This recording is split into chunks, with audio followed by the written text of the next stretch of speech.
You have now arrived at Stadium and Gale. Snap, the kick, it's been blocked again! Oh my! It's been blocked again! He's going to heave one deep down the field. It's going to be to the goal line. It's going to be gone! It's a touchdown! And the Gators have won the game! Tyree Cleveland! Oh my! I can't believe what I just saw! Dropping back to throw, pops and fires the ball over the middle. It's Dory! It's Dory! Touchdown! Dory's got a touchdown! Oh my! Dory's got a touchdown! Hands it off to Harvin. He comes back. Say goodbye. Ahmad Black, in his final game as a Gator, takes it all the way home and sends Urban out a winner. You have now arrived at Stadium and Gale.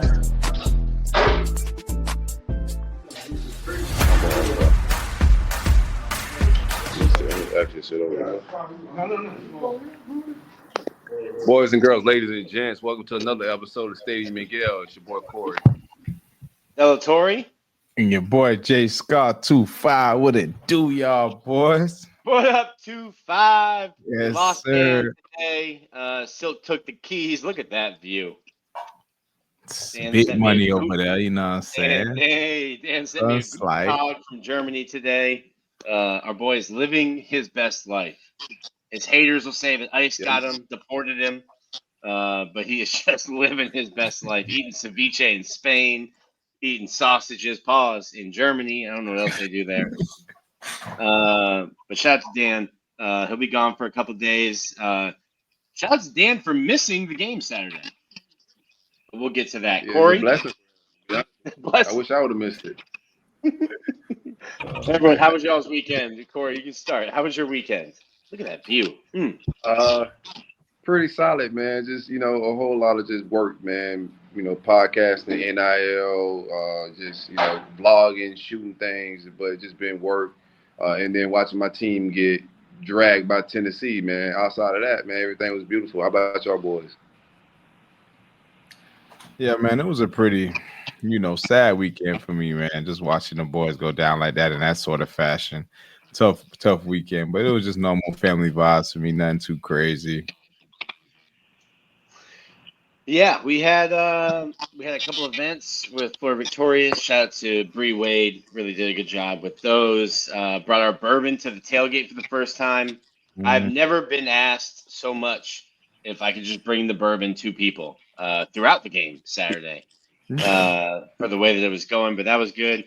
And then it's Florida State Hate Week. We'll have another one tuned up, but we'll touch on the game here to start. Not a ton. Did you said you watched it, Corey? What was that?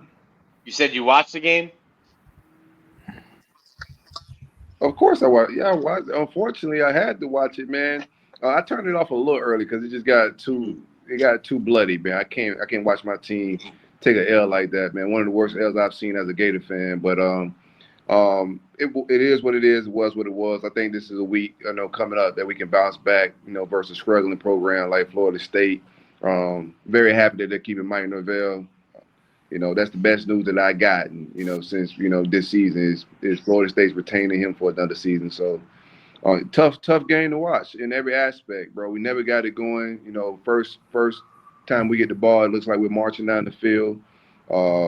We get a holding call after a big gain, a pass from DJ Ladwood to Jaden Barr. And it looked like we never rebounded from that play, the rest of the game. So it's an ugly affair in every aspect. Defense, offense, we didn't do anything well. Yeah, it was I'm going to go ahead and say I've seen some bad games. I think that might have been the worst. Definitely the worst Florida-Tennessee game I've ever seen. And so quickly. I'm looking at the drive chart. Florida wins, defers, 9 plays, 75 yards, 3 minutes, 32 seconds, it's 7-0. Florida has the ball 3 yards minus 10, or 3 plays minus 10 yards, only hold it for 242. 3 minutes and 13 seconds later, 7 plays, touchdown, 14-0. Another 3 and out. 6 minutes later, 21-0. I'm just like, oh, it's over. By the second quarter, the game was over, and it was just like a bloodletting the rest of the way. Yeah, man, it was tough to watch, man. And I honestly watched like hard through the first half, and then once it got to like the middle of the third quarter, the end, I got to just doing other things around the house. The game was still running, but I wasn't as locked in anymore. But even just watching this for the first half, man, I think we were 0 for 5 on third down going into the half. Like that is just not good ball to play, man. Good offensive ball, good football in general. So that was a tough one to watch. Just overall, just watching the guys struggle on offense and like not being able to move the ball, sustain a drive for real.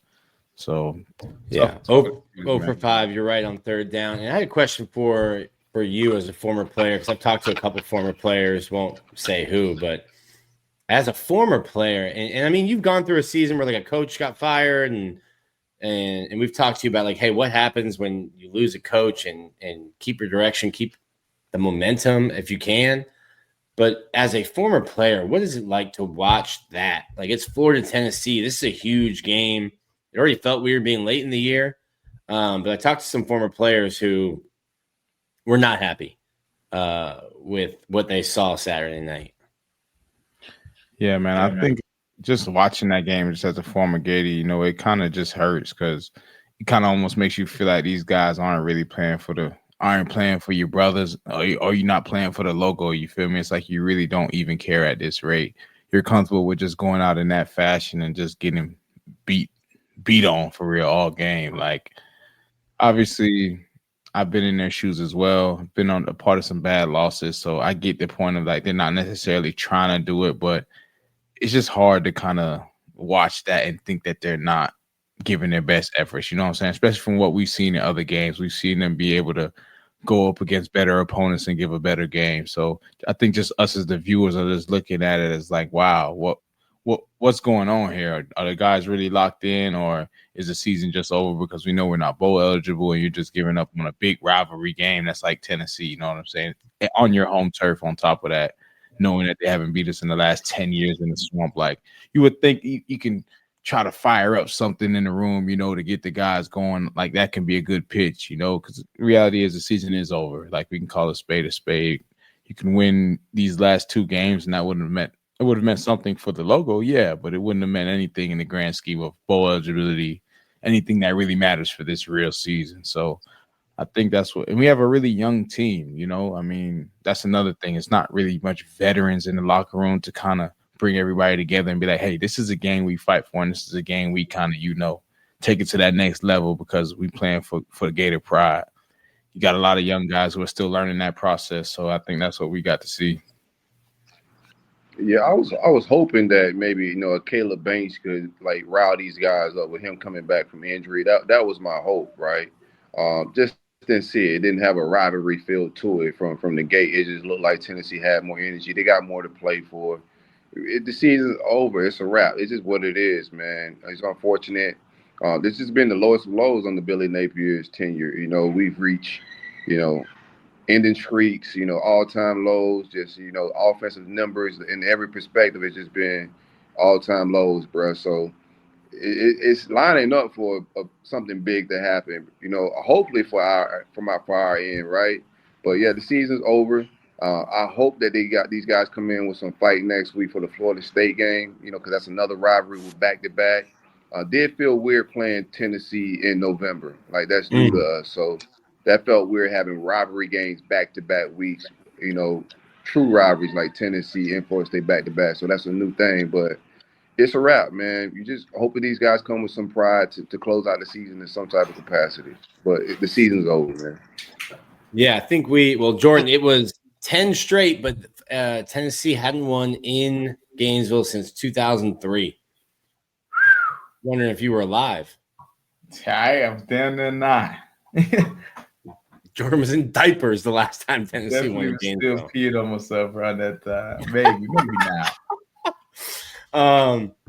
I want to go through a couple of the highlights. Jaden Baugh, again, as the only prediction I made for the entire season was Jaden Baugh to get 1,000 yards. We are 96 away from me being 1-for-1 on season predictions. What do you think? I don't want to call people out for like not effort or anything like that, but that's something that I'm getting mentioned a lot. People just like heaping praise on Jaden Baugh, just the way that he has run and the way he's continued to carry himself. We'll start with Jordan. Jordan, as a running back, especially when you see that room we're talking about, like Trayon Webb hasn't played at all. Jacoby Jackson only played 4 games. You've lost a bunch of guys there. What have you seen from Jaden Baugh? And then what did you see for him? I think that the scoring drive, the playbook was like Herman Boone from Remember the Titans. It was just like, hey, we got 4 plays and 3 of them are to run the ball with 13. Right. I just believe, man, the running back position is always has been like a workhorse position. And I think he defines that, man. He's a guy that no matter how the game's going.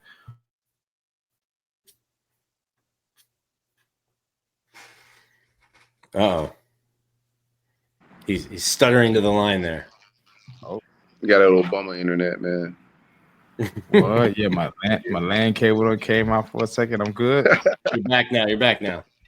Yeah, I just feel like, man, he's been always doing that in a good fashion, man. Like I said, I feel like he's been showing that he's been a great workhorse around how he's getting the ball. He runs tough and runs hard, and like that's just kind of what you want out of a running back. You know, no matter what's going on, whether it's a win or loss, we have tough losses we going through, and he's still running like a wild man. Like the game is on the line for a game-winning touchdown. So, and I think it also works out in his favor, right? He's having a great career so far.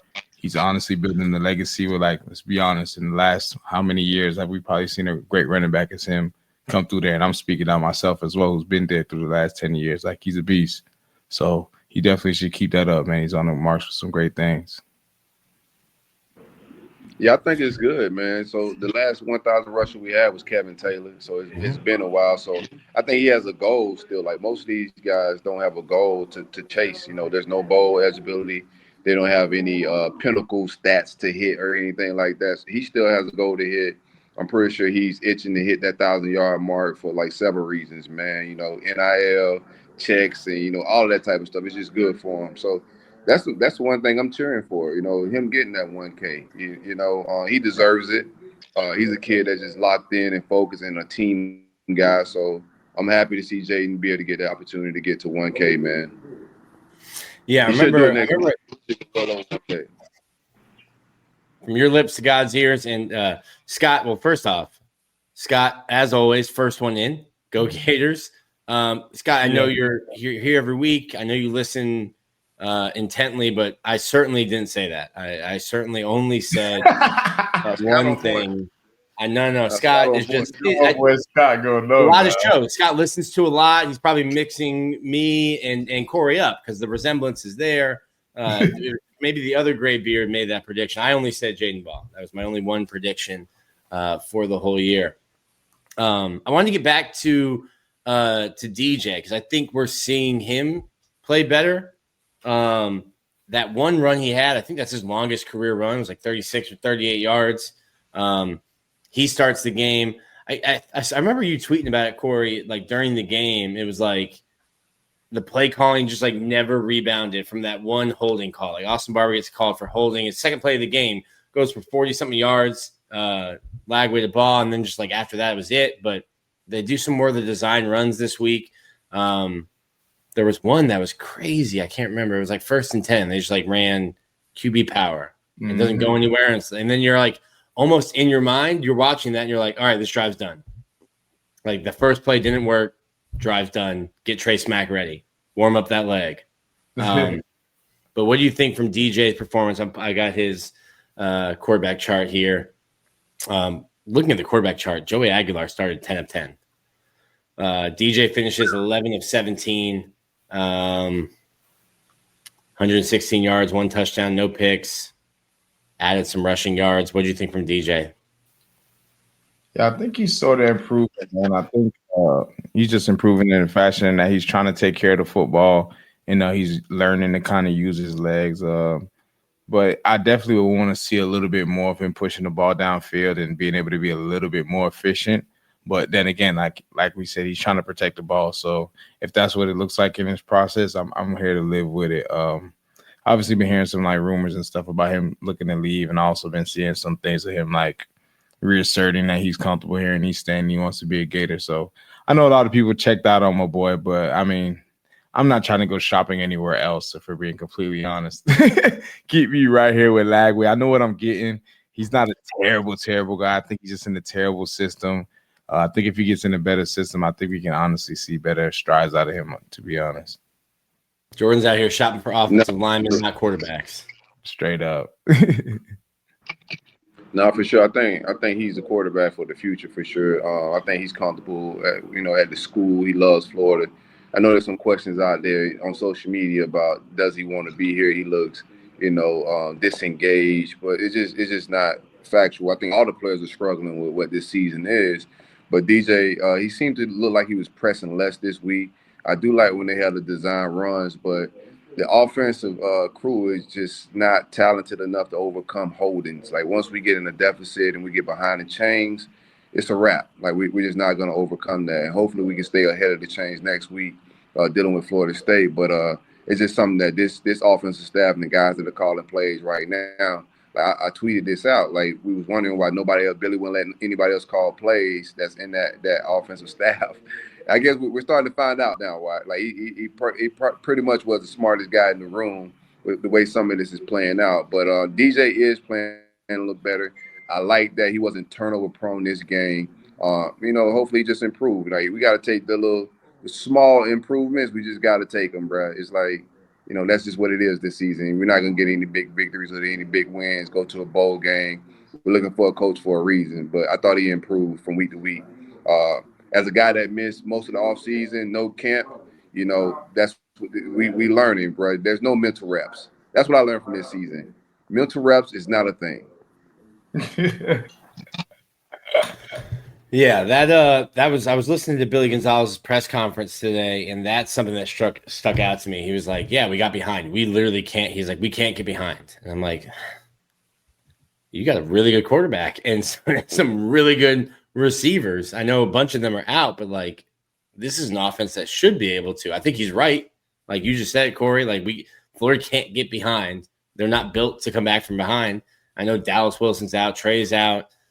The season is what it is. Kind of beating a dead horse at this point, but that was probably as disheartening of a performance as I've felt in a long time sitting there in the swamp watching it. Shout out to the fans, though. The swamp was packed.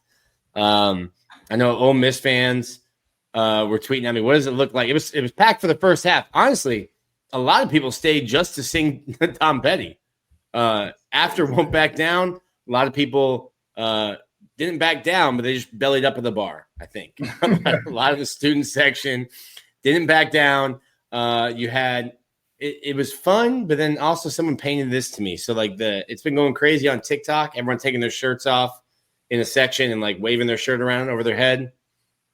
Fun, but like I didn't think it would get to a point where like you're doing that at Florida because you should be in the game or the game should be close. But like the game was over and the fans were just like, yo, let's all go up to the top of the student section, take our shirts off and wave them around. It was probably the most fun I had Saturday night was watching the fan base come together just to wave their shirts around their head. The best entertainment Saturday night.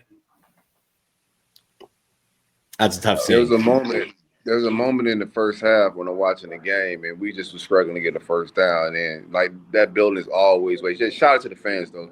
That building is always waiting, just any moment to cheer, bro. Like, Twitter is one thing, but in real life, like Gator fans are very loyal. We're gonna pack that stadium, out each and every week, man. That's just good to see from a support standpoint. But when we got that first down, it took us a while to get the first down, and the building kind of just started sarcastically cheering. Like, it was time for me to log off, man. I was just like, bro, we struggling to get a first down, man. Like, anywho, but I thought that was a cool moment, bro. Like, rough game to watch, though. Like, I hate Tennessee with a passion. To watch that creamsicle, toothless bunch come into our building and get that win, man, it was tough. Before we switch to the defense, Corey, Dan's not here, obviously. I forgot to throw it to our first ad read after our weekend talk. Right. Tell him about Greg. I got you, man. One time for the great folks at Brun Insurance and Financial Services. Anything you need insured from the Panhandle to the Keys. My man Greg is the best of the best and can save you some money. I promise you. I'm a client of Greg's. He's been insuring my home for a good 6-7 years. Make sure y'all tap in with him. It don't cost nothing to save money. Bruninsurance.com or 954-589-2204. Big coverage, big policies. Greg, what it do, baby? And we're going to go right back into it because of the bourbon. I don't know if you should drink 30 ounces of bourbon, but I can tell you what. Our guys at Game Time Sidekicks make the best cups in the land. I have mine every day, and I love my Stadium and Gale. I think they only made that for us. That one clean. You can use code Stadium15 for 15% off. The owner is a Gator fan living up in Knoxville, Tennessee. So do him a favor. Help our guy Trey out. Order some cups. It's going to be a long year for him up in Knoxville. Again, that's Stadium 15. Save yourself some money at checkout. Flipping over to the defensive side of the ball, we'll start with Cormani McClain. No designation, no real clarity on what the injury was, but I think they gave a pretty good close-up of them doing a stability test on his knee. Just hate to see that. I don't know that he wanted to turn pro or was planning on turning pro at the end of the year, but to have an injury where you have to get carted off, they carted him off between the first and second quarter. He came out after halftime on crutches. Hate to see that for Cormani, someone who I think had played well, had some moments where he played really well, had some moments that was off, but someone who really took care and matured off the field to start playing on the field. So tough to see him go down like that against Tennessee.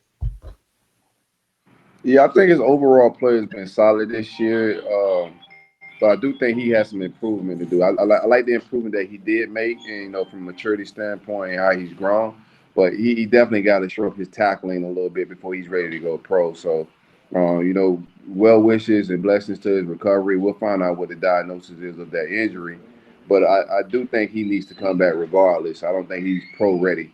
He missed a couple tackles this past game that we just saw. So, coverage-wise, I think he gotten better. I think some zone recognition and things like that he need to improve on. And man coverage, I think he's solid. That's what he thrive at. But I think there's a lot he need to fix on his game. And, the way they get paid in college football now, there's no reason to take a chance on going pro and going undrafted, right? All right, just stay in college, get that check, and vibe out, have some fun with a new coach.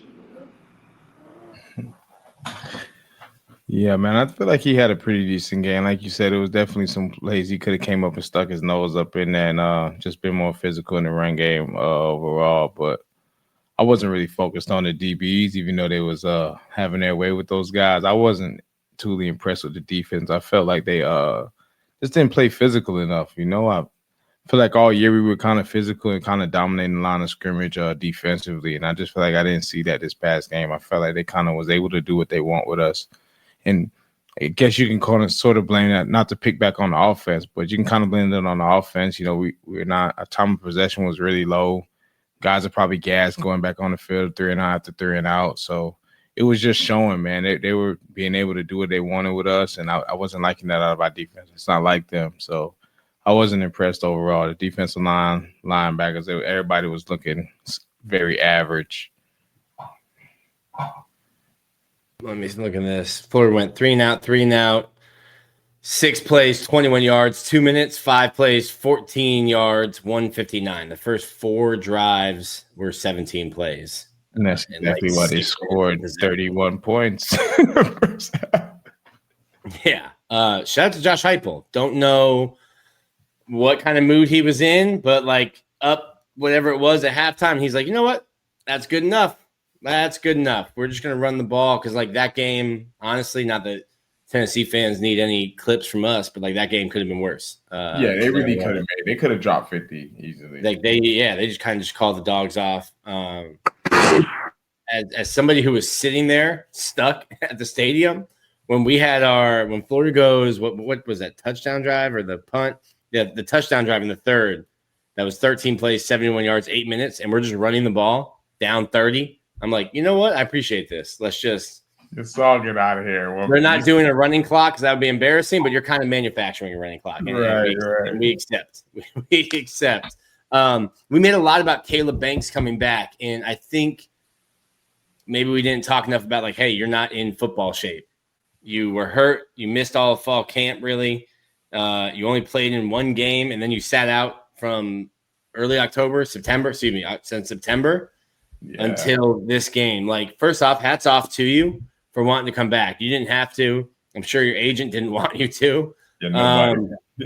But, like, hats off for wanting to come back. But, we didn't really see the disruption that we're used to from him. Like, he's got heavy hands, big, strong. He can affect the entire offensive line by getting penetration, by blowing plays up, and at times looked like he was on skates. And I think, like, maybe we just thought, like, hey, this is going to be a cure-all medicine that we just take it, and then all of a sudden the defense is going to be better. But much respect for Caleb for coming back. But overall, just like Tennessee's able to get the ball out fast, and this is probably not the offense. If you've been out for a while, not the offense you want to be reintroduced to. Because we were talking before this. I'm trying to, like, type what happened on a play, and I look up, and the next play is already over. Tennessee was moving fast. Up front, defensively, I don't think you got a lot of pressure on Joey Aguilar, and then I think that affects the rest of the defense going forward. And then they're just picking the defense apart, like quick passes, deep passes, everything seemed open.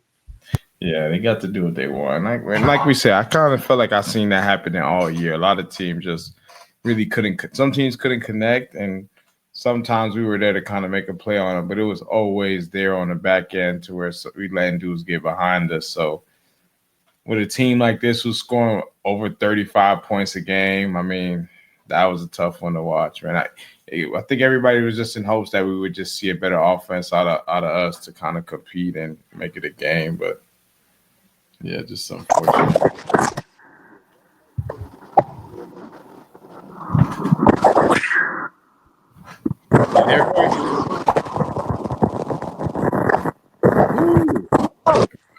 Go ahead, mute. Oh, what else do we got to talk about this game, Jordan? Are you ready to put it to bed? Yeah, I'm looking on some teams, but like we punted a whole lot. How did that go? They didn't punt a whole lot, huh? No need to talk about the punter. Special teams, Trace Mack missed his first field goal since week 1. Missed a 38-yarder. For a while, were you worried about the scoring streak? For a little second. I got me kind of worried, but I kind of felt like we were kind of shooting ourselves in the foot offensively each drive on like overhead plays. I wasn't like totally checked out. It's like, okay, we still are able to like make up a drive. It was just every other time we had to do some BS, whether they're playing behind the stick or 2 bad play calls and then 1 good one on 3rd down, which is not enough.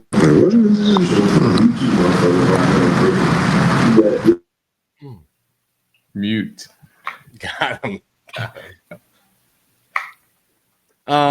Overall, this is a picky one, man. It's a tough one to watch in the Swamp. For everybody who purchased tickets and spent your hard-earned money out there, man, I apologize in advance. Sorry to everybody for the hassle. I'm glad everybody's still Gators, and we still love y'all for coming out and supporting them boys. What do you think this week? Yeah, let's put the Tennessee to bed. We'll probably wrap up here earlier than normal. Tommy Doman, 4 punts, 156 yards, 39 average, hit a long of 45, a couple that weren't great.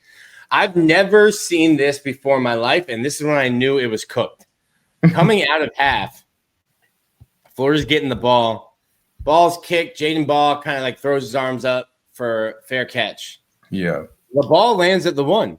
Normally, you plant your feet at the goal line, and if you're looking up, fair catch, the ball goes over your head. It's in the end zone. The ball starts at the 1. Like, I'm like, yo, the game is absolutely cooked. The football gods have decided the end of this game already. I've never seen that before in my life. Like, I don't know if you're a kicker, if you're coached, like, hey, try to hang it up and leave it at the 1. If that's how he was coached, my guy, hats off to you. Salute. I've never seen a ball land at the 1. Jaden Ball was like talking to the ref. Like, what are you talking about? I called fair catch. It's a fair catch. He's like, no, you didn't catch it. Damn, man. Yeah, that's tough. And that was 2 back-to-back drives that started at the one there. Just an overall forgettable performance that we can now move on from. What do you think the crowd, I think it's 17 straight sellouts or 18 straight sellouts, do you think we'll get another one for Florida State? Florida State looking to go bowling. Also, shout out to Tomahawk Nation. Never thought I'd say that. Great story today on just how broke Florida State is. Trying to explain why Mike Norvell is coming back. Yes, I saw that. And I knew it was bad when I saw a couple of FSU writers being like, what do you mean? Lane Kiffin's being offered NIL money for every year. That's not just the rev share that's doing it. I'm like, oh, buddy, this is a different kind of broke. They were worrying about SNAP benefits coming back over in Tallahassee. That's crazy. What do you think the crowd will be like 2 days after Thanksgiving? 3 and 1 football. I think we'll get close to selling out. Only because a lot of people, like, especially for that game right there, a lot of people purchase those tickets way, way in advance. So, like, obviously we're crappy now. They probably spent way more money on it than they would have now. But, like, a lot of people will still show up just because, like, it does a rivalry. Do you have a favorite Florida State memory as a player? I would have to say it was my last one against them for sure. Because before that, Dalvin was Dalvining. Yeah. Before that, Dalvin was Dalvining. But, yeah.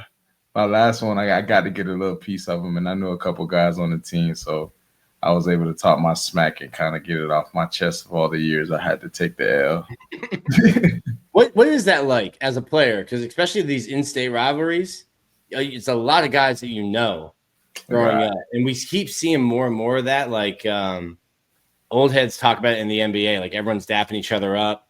And then you see like highlights from like the 80s. Michael Jordan's like, yeah, I don't talk to them. Like we don't talk to themselves. We don't talk to anyone. What is it like? Is it trash talk leading up to the game? Friendly before the game? Friendly after the game? What's it like? Yeah, we definitely before the game would talk smack. And I think for me, it was a little bit different because a lot of them were like my old high school teammates. So, or just guys that I turned out with in South Florida for a long time in like off-season training. So we were like real cool outside of just football. We would definitely talk smack. I'm always saying, I'm going to run you over, man. You better not come by me type stuff. You know what I'm saying? So we'll definitely talk smack. And like, especially in game, especially if it's some defensive guys, I talk smack. Try to give me a little, as a running back, I want to give me a little chip in here and there, try to give me a little cheap shot. But yeah, pretty much it. I try to sneak and get as much bragging rights as I can, you know, because the guys always going to be the guys. And I can always remind them when I put them on their behind.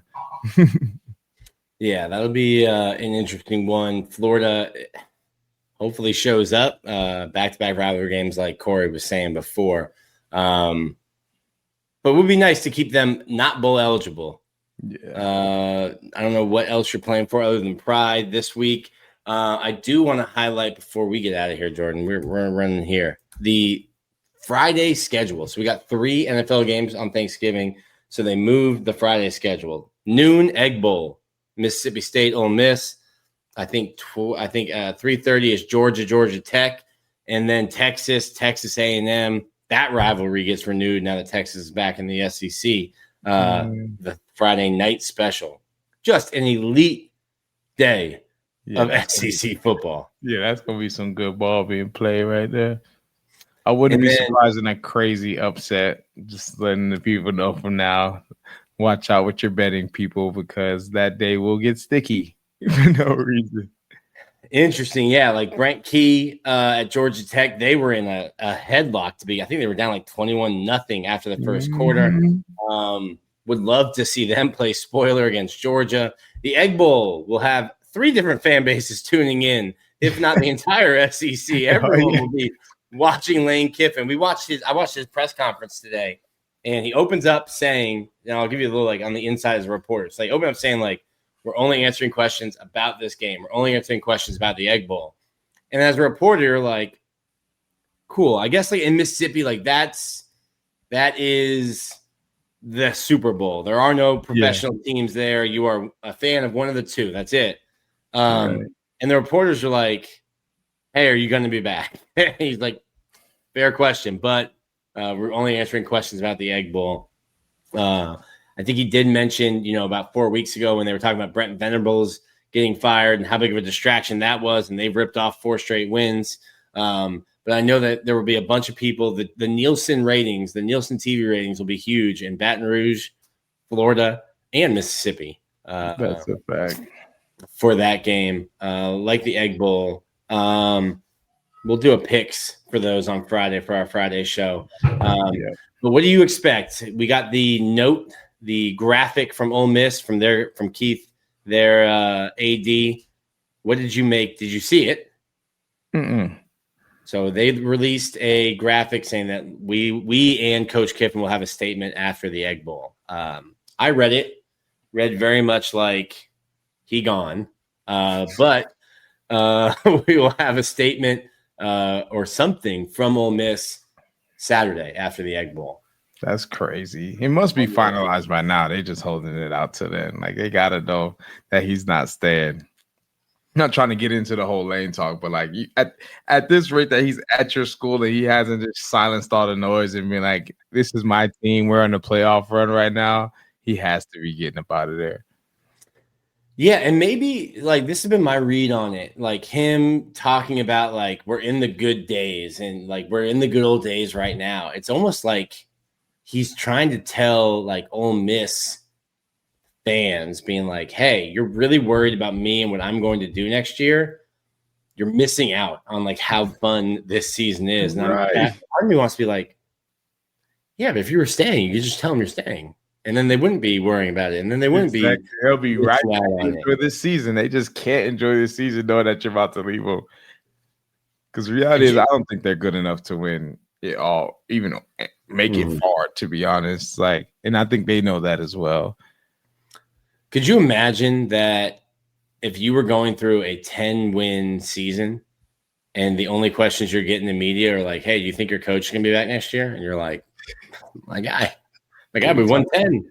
Right. We won 10, and we're playing Florida State on Saturday. And you're asking me if like that's got to be a distraction. Nah, it definitely is. And it's annoying as hell, too. I feel like, poor kids. But I mean, this is the life they deal with now. They're technically professionals now, so you got to be okay with all the BS that comes with all this new money. Like it is. It's just the world we live in nowadays, to be honest. All right. We got one question. Then we're going to get out of here, Jordan. We'll come back. Yeah. Dan's the real quarterback of the show. Who hit you the hardest while playing at Florida? Ooh. Who got their crack?